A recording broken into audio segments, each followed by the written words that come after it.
Assalamualaikum warahmatullahi wabarakatuh. Salam Rahayu, salam sejahtera untuk kita semua. Bukit Menoreh. Bukit Menoreh adalah salah satu jalur perbukitan di sisi selatan Magelang yang namanya sudah sangat terkenal. Perbukitan itu membentang di sisi selatan Magelang, sampai menembus Kabupaten Kulon Progo dan Purworejo.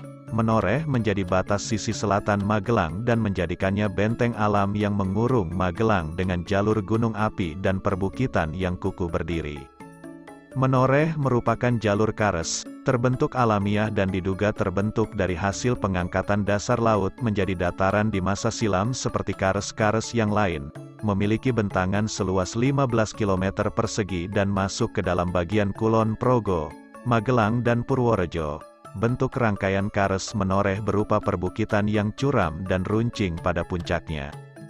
Bagi masyarakat Jawa tradisional yang tinggal di Magelang terutama di sisi selatan, Kulon Progo dan beberapa wilayah Purworejo, kares Menoreh ini memiliki nilai mitologis. Puncak tertinggi kares Menoreh yang disebut Suroloyo adalah sebuah tempat yang dipercaya sebagai titik tengah Pulau Jawa adalah kahyangan tempat dewa-dewa bersemayam. Penduduk lokal juga meyakini bahwa Semar, seorang tokoh punakawan dalam dunia pewayangan bersemayam di puncak Suroloyo. Keberadaan Suroloyo dalam dunia spiritual masyarakat Jawa tradisional di tempat tersebut cukup kuat. Hal ini bisa dilihat pada saat satu suro, di mana banyak yang melakukan tradisi berjalan kaki sampai puncak Suroloyo sebagai laku ngalap berkah. Pada satu suro itu juga di puncak Suroloyo menjadi tempat upacara sakral bagi masyarakat di desa-desa sekitar Suroloyo, Menoreh dan daerah-daerah sepanjang jalur kares Menoreh. Orang-orang berbondong-bondong datang dan mengikuti upacara tersebut. Panorama kares Menoreh pun sangat memukau mata. Bentang Bukit Kapur berbaris dengan gagah. Konturnya garang dengan hutan yang cukup rapat. Jika sampai pada titik tertinggi Menoreh tadi, maka akan tampak sekali panorama yang menggetarkan dada. Jika dilihat dari kejauhan atau dari dataran yang lebih rendah, maka kares Menoreh ini tak ubahnya seperti benteng raksasa yang memanjang dari ujung ke ujung. Perihal bentang alam Menoreh yang mirip benteng ini juga telah mencatatkan Menoreh dalam kisah sejarah bangsa. Pada era Perang Diponegoro, pegunungan Menoreh ini dijadikan basis pertahanan pasukan Pangeran Diponegoro dalam melawan serdadu-serdadu VOC. Kares Menoreh telah menjadi benteng alami bagi pasukan Pangeran Diponegoro dan menjadi tempat menyepi dan mengatur strategi. Petilasan perjuangan Pangeran Diponegoro di Menoreh ini sekarang masih bisa ditelusuri jejaknya di Salaman, Kabupaten Magelang. Di Salaman terdapat Langgar Agung Pangeran Diponegoro, di mana dahulu di langgar itulah Pangeran Diponegoro mengatur strategi melawan VOC. Di areal perbukitan tak jauh dari Langgar Agung itu juga terdapat gua yang dikenal dengan Gua Lawa. Konon katanya, dulu adalah tempat Pangeran Diponegoro menyepi, bermunajat dan meminta petunjuk pada Yang Kuasa. Dalam dunia sastra, kares Menoreh juga memiliki catatan yang harum. Beberapa dekade lalu, ribuan orang menanti terbitnya koran Kedaulatan Rakyat setiap harinya demi mengikuti serial Api di Bukit Menoreh karya sastrawan kondang Singgi Hadi Mintarja. Tak jarang orang-orang membeli Kedaulatan Rakyat hanya demi membaca kisah bersambung dari Api di Bukit Menoreh itu. Singgi Hadi Mintarja yang kemudian kondang dengan nama pena SH Mintarja adalah salah satu maestro cerita silat. Karya monumentalnya Api di Bukit Menoreh tadi mencapai 396 episode. Satu episodenya bisa disamakan dengan sebuah buku dengan tebal 80 halaman. Termasuk salah satu cerita bersambung terpanjang dalam sejarah sastra modern Indonesia yang mulai tayang di Kedaulatan Rakyat di era 1970-an dan baru berhenti pada era 1990-an, saat meninggalnya SH Mintarja.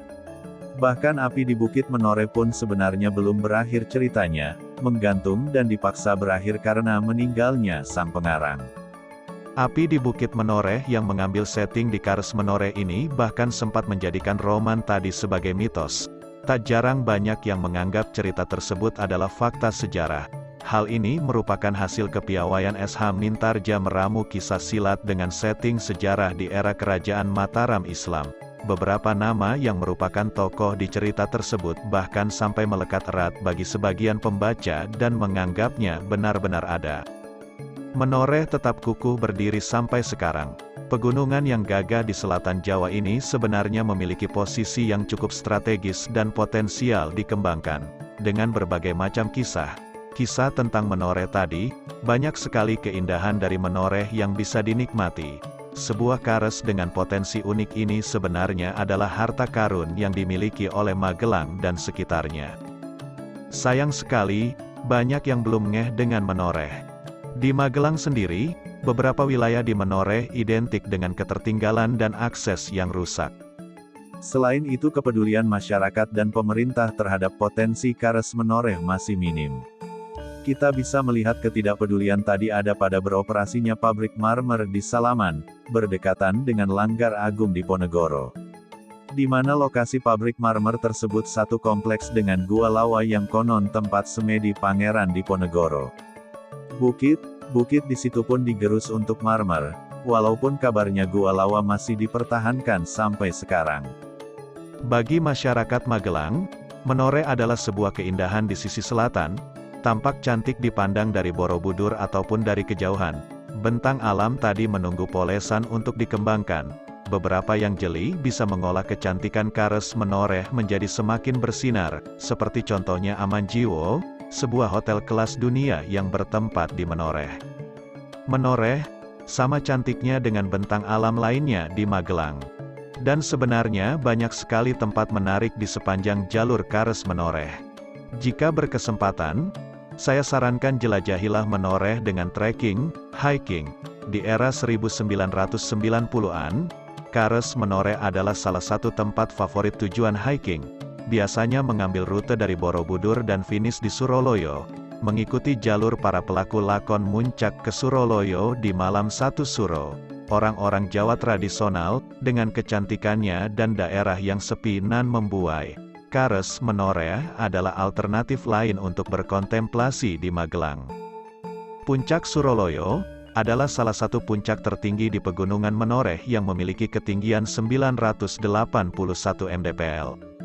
Selain Puncak Suroloyo, titik-titik tertinggi di Pegunungan Menoreh antara lain Gunung Ayamayam, 1020 mdpl, Gunung Trajumas, 1020 mdpl, Gunung Kendil, 999 mdpl, dan Gunung Kunir, 975 mdpl. Dari Puncak Suroloyo, wisatawan bisa melihat Yogyakarta dari atas awan dan bisa melihat langsung keindahan Candi Borobudur di Kabupaten Magelang, Jawa Tengah. Di Puncak Suroloyo terdapat 3 buah gardu pandang yang secara umum disebut pertapaan. Masing-masing memiliki nama Suroloyo, Sariloyo, dan Kaendran. Selain itu, Bukit Suroloyo juga merupakan tempat yang menyimpan cerita legenda. Legenda ini mengkisahkan seorang Raden Mas Rangsang yang kemudian hari bergelar Sultan Agung Hanyokrokusumo, bertapa untuk menjalankan wangsit yang datang padanya.